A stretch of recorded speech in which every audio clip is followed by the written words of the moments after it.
नमस्कार बहनों, भाइयों, साथियों, प्यारे बच्चों। ज्ञान सागर में आपका स्वागत है। और हमारा जो विषय चला हुआ है वो है भारत के संविधान से आपका परिचय। और उस कड़ी में हमारी यात्रा पहुंची है आर्टिकल 13 क्लोज 3 का सब क्लोज बी और article 13 close 4।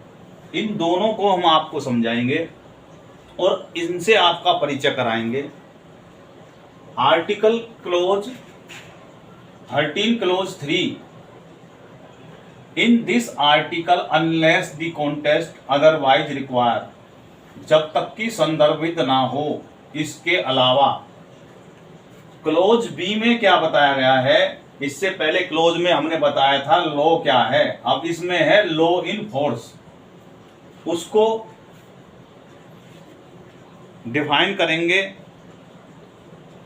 Constitutional language, according to constitutional language, law in force means includes laws passed or made by a legislature or other competent authorities in the territory of India before the commencement of this constitution and not previously repealed, notwithstanding that any such law or any part of may not be then in operation either at all or in particular area.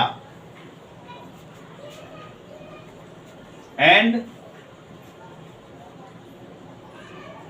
clause 4 means nothing in this article shall apply to any amendment of the constitution made under article 368। this sub clause added in the constitution by 42 amendment act 1971,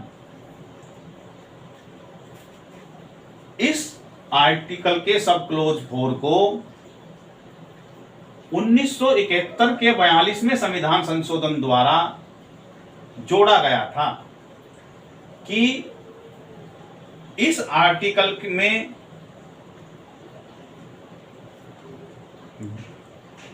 होते हुए भी कोई बात वो संविधान के संशोधन जो 368 के अनुसार किया गया है उसके अंतर्गत अप्लाई नहीं होगी और वो लॉ नहीं माना जाएगा। अब इन दोनों को हम समझते हैं।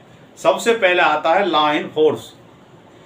लॉ इन फोर्स को इसमें बताया गया है कि प्रवर्तित विधि, लॉ इन फोर्स का मतलब होता है हिंदी में प्रवर्तित विधि, जो उस समय पे प्रचलित थी, ऐसी विधि जो काम कर रही थी के अंतर्गत वे सभी संविधान पूर्व और वर्तमान विधियां सम्मिलित हैं जो विधानमंडल या अन्य सक्षम प्राधिकारियों द्वारा पारित की गई हैं और जिनका निरसन नहीं किया गया है, यानी जिनको खत्म नहीं किया गया है। निरसन का मतलब होता है खत्म नहीं किया गया है, भले ही वे भारत के संपूर्ण या किसी एक भाग में पूर्णतः या अंशतः परिवर्तित ना हो। यानी कि वो भले ही भारत के संपूर्ण भाग में या किसी एक भाग में पूरी तरीके से या अंशतः परिवर्तित ना हो, ऐसी सभी विधियां परिवर्तित विधियां के अंतर्गत आती हैं जब तक कि स्पष्ट रूप से उनको विधानमंडल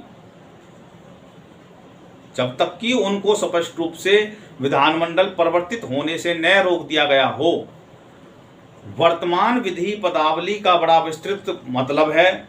इसके अंतर्गत विधानमंडल या अन्य प्राधिकृत निकाय या अधिकारियों द्वारा निर्मित अध्यादेश, आदेश, उपविधि, नियम, विनियम, अधिसूचना और व्यक्तिगत विधियां, रूढ़ियां, प्रथा आदि जो परिवर्तित होने योग्य हैं सम्मिलित हैं। इस प्रकार राष्ट्रपति या राज्यपाल द्वारा जारी किए अध्यादेश और एक सरकारी अधिसूचना,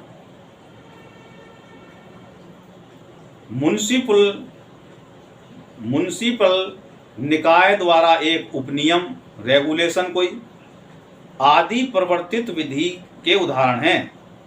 प्रवर्तित विधि शब्दावली का तात्पर्य उन विधियों से है जो न्यायालय द्वारा लागू की जा सकती हों।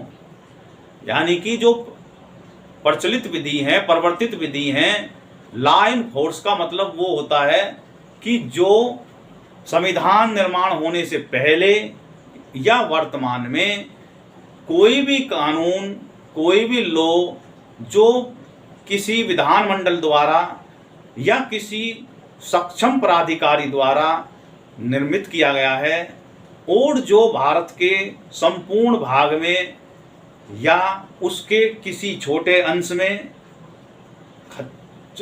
बेशक से उसकी मना हो गई हो, लेकिन वह किसी सक्षम प्राधिकारी द्वारा या विधानमंडल द्वारा हटाया नहीं गया है, तो वह सभी बातें, सभी लॉ जो हैं वो प्रवर्तित विधियां मानी जाएंगी, लॉ इन फोर्स माना जाएगा। इसके अंतर्गत इसका बड़ा विस्तृत मतलब है कि जो कोई भी वर्तमान में कोई लॉ चला हुआ है जिसको न्यायालय में जाकर लागू कराया जा सकता है, वो सभी प्रवर्तित विधियां या लॉ इन फोर्स मानी जाती हैं। इसमें क्या होता है, राष्ट्रपति और राज्यपाल द्वारा जो अध्यादेश जारी करने की शक्ति है, राष्ट्रपति को 123 के अंतर्गत अनुच्छेद और गवर्नर को 2 से 13 आर्टिकल के अंतर्गत अध्यादेश जारी करने की शक्ति है। इसी प्रकार कोई नगर पालिका है, वो विनियम बनाती है, रेगुलेशन बनाती है, वो कोई ग्राम पंचायत द्वारा बनाया गया रेगुलेशन है, वो सभी जो हैं वो सभी लॉ इन फोर्स मानी जाती है, जिसमें कानून का बल है, वो सभी विधियां इसमें आती हैं। अब बात आती है क्लॉज 4 की। क्लॉज 4 में ये बड़े संघर्षों से बाद में जुड़ा कि क्योंकि सरकार कोई भी लॉ बनाती या संविधान में संशोधन करती, वो भाग के न्यायपालिका में जाकर उसको चैलेंज किया जाता था। सरकार ने फिर संविधान में ही संशोधन किया श्रीमती इंदिरा गांधी के दौरान, और ये सब क्लॉज जोड़ा गया कि भाई कोई भी बात जो किसी संविधान में संशोधन किया जाता है वह विधि नहीं है, लॉ नहीं है। तो इसको भी चैलेंज किया गया, इस बात को भी चैलेंज किया कि भाई क्योंकि न्यायपालिका के तो कान खड़े हो जाते हैं, अरे हमारी ताकत को तो खत्म कर दिया। तो वो जो है उनकी सनक, वे भी सनके हुए थे। कई बार उन्होंने अपनी सनक में जो है भारत के जितने भी कोई नियम चेंज करे जाते उनको भी वो जो है अनकॉन्स्टिट्यूशनल घोषित कर देते थे। तो आखिरकार संविधान में जोड़ दिया गया, भैया कोई हम संविधान में संशोधन कर रहे हैं तो वो जो है लॉ नहीं माना जाएगा, वो संविधान में संशोधन है। और ये बातें आगे चैलेंज हुई और इसके बारे में हम बताएंगे कि इसका क्या आगे प्रभाव पड़ा, कैसे कैसे ये जुड़ा। तो यह बड़ा महत्वपूर्ण प्रश्न सुप्रीम कोर्ट के सामने विचाराधीन आया। सबसे पहले किसमें आया कि संविधान संशोधन आर्टिकल 13 में प्रयुक्त विधि के शब्द में सम्मिलित नहीं है। तो यह बड़ा महत्वपूर्ण प्रश्न शंकरी प्रसाद बनाम भारत संघ के केस में आया। इस मामले में संविधान के प्रथम संशोधन अधिनियम 1951, जिसमें अनुच्छेद 31 में 2 अनुच्छेद आर्टिकल 31A और B जोड़े थे, जिसकी विधि मान्यता को चुनौती दी गई। अपीलार्थी ने यह तर्क दिया कि आर्टिकल 368 के अधीन बनाई गई विधि भी अनुच्छेद 13 के अंतर्गत विधि के अधीन आती है और यदि वह मूल अधिकारों का अतिक्रमण करती है तो उसे अवैध घोषित किया जा सकता है। उच्चतम न्यायालय ने इस तर्क को अस्वीकार कर दिया और यह अभिनिर्धारित किया कि अनुच्छेद 368 के अधीन संसद द्वारा बनाई गई विधि अनुच्छेद 13(2) में प्रयुक्त विधि शब्द की परिभाषा के अंतर्गत नहीं आती। अनुच्छेद 2 के सब क्लोज 2 में प्रयुक्त जो है विधि का तात्पर्य ऐसी विधि से है जो विधानमंडलों द्वारा अपने साधारण विधायिक शक्ति के अंतर्गत बनाई जाती है, ना कि संविधान संशोधन। तो आर्टिकल 13(2) में किसी भी प्रकार से अनुच्छेद 368 के अधीन पारित संविधान संशोधन अधिनियम लागू नहीं होता। लेकिन उसके बाद में एक अगला केस आया, सज्जन सिंह बनाम राजस्थान राज्य AIR 1965 के मामले में सुप्रीम कोर्ट ने शंकरी प्रसाद के दिए गए अपने विनिश्चय का अनुसरण किया और यह भी निर्धारित किया कि आर्टिकल 368 के अधीन पारित विधि आर्टिकल 13(2) में प्रयुक्त विधि की परिभाषा में सम्मिलित नहीं है। किंतु गोलखनाथ बनाम पंजाब राज्य का मामला आया 1968 में, उनमें इन दोनों परिभाषा दोनों में दिए गए जो उपयुक्त थे विधि की परिभाषा को उच्चतम न्यायालय ने स्वीकार नहीं किया और इस मामले में संविधान के 17वें संविधान संशोधन 1964 की संवैधानिकता को चुनौती दी गई थी। न्यायालय ने बहुमत से निर्णय सुनाते हुए मुख्य न्यायाधीश श्री सुब्बा राव ने कहा कि अनुच्छेद 13(2) में प्रयुक्त विधि शब्द के अंतर्गत सभी प्रकार की विधियां सम्मिलित हैं, चाहे वे विधानमंडल के साधारण विधायनी शक्ति के प्रयोग द्वारा निर्मित की गई हो अथवा अनुच्छेद 368 के अंतर्गत संविधान संशोधन द्वारा प्रयोग में निर्मित की गई हो। अतः एवं यदि संविधान में किया गया कोई संशोधन नागरिकों के मूल अधिकारों का अतिक्रमण करता है तो वह असंवैधानिक घोषित किया जा सकता है। न्यायालय ने कहा कि अनुच्छेद 368 में केवल विधि बनाने की प्रक्रिया दी गई है, संविधान संशोधन की शक्ति नहीं। यह संसद के ऐसे शक्ति प्रदान नहीं करता जिससे वह नागरिकों के मूल अधिकारों में संशोधन करे और विधि है, चाहे वह साधारण विधि हो या संविधान संशोधन। अब इस लॉ को इस देश में बवाल मचा दिया इस जजमेंट ने, क्योंकि न्यायाधीशों की जो सनक होती है वो हमसे बड़ा कौन होता, क्या हमारी अब शक्ति को आप जो खत्म कर देंगे। तो उन्होंने कहा कि हमारी रिव्यू की शक्ति को आप कैसे खत्म कर दोगे। तो उन्होंने कहा सब विधि है, चाहे संविधान संशोधन से हो या जो है कैसे भी हो। इस जो है जजमेंट को के प्रभाव को समाप्त करने के लिए 1971 में 24वां संविधान संशोधन किया गया और उच्चतम न्यायालय द्वारा गोलखनाथ के में दिए गए निर्णय में के प्रभाव को समाप्त करने के लिए 24वां संविधान संशोधन अधिनियम पारित किया गया। इस संविधान संशोधन में अनुच्छेद 13(2) में संशोधन किया गया और निम्नलिखित वाक्यांश जोड़ा गया कि संसद द्वारा अनुच्छेद 368 के अंतर्गत पारित की गई कोई भी विधि अनुच्छेद 13(2) में प्रयुक्त विधि में सम्मिलित नहीं की गई है। केशवानंदन भारती बनाम केरल राज्य AIR 1973 के मामले में 24वें संविधान संशोधन को चैलेंज किया गया और उसमें इसको विधि मान्य घोषित कर दिया गया और गोलखनाथ के दिए गए निर्णय को उलट दिया गया। लेकिन न्यायपालिका भी बड़ी चतुर होती है, उन्होंने इस जजमेंट में अपना रास्ता निकाल लिया भविष्य के लिए और कह दिया कि विधानमंडल या संसद कोई भी संविधान संशोधन कर सकती है, लेकिन बेसिक स्ट्रक्चर को नहीं छेड़ सकती, उसमें संशोधन नहीं कर सकती।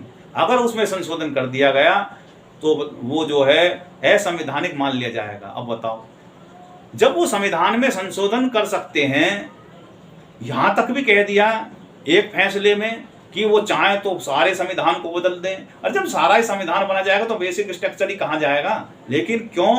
क्योंकि उन्होंने एक रास्ता बना के रखना था, आगे अपनी बात भी रखनी थी, और सरकार की तरफ भी बैलेंस बनाना था। तो उन्होंने एक बैलेंस बनाया कि भाई संविधान संशोधन जो है वो विधि नहीं है, लॉ नहीं है, वो एक संविधान संशोधन है।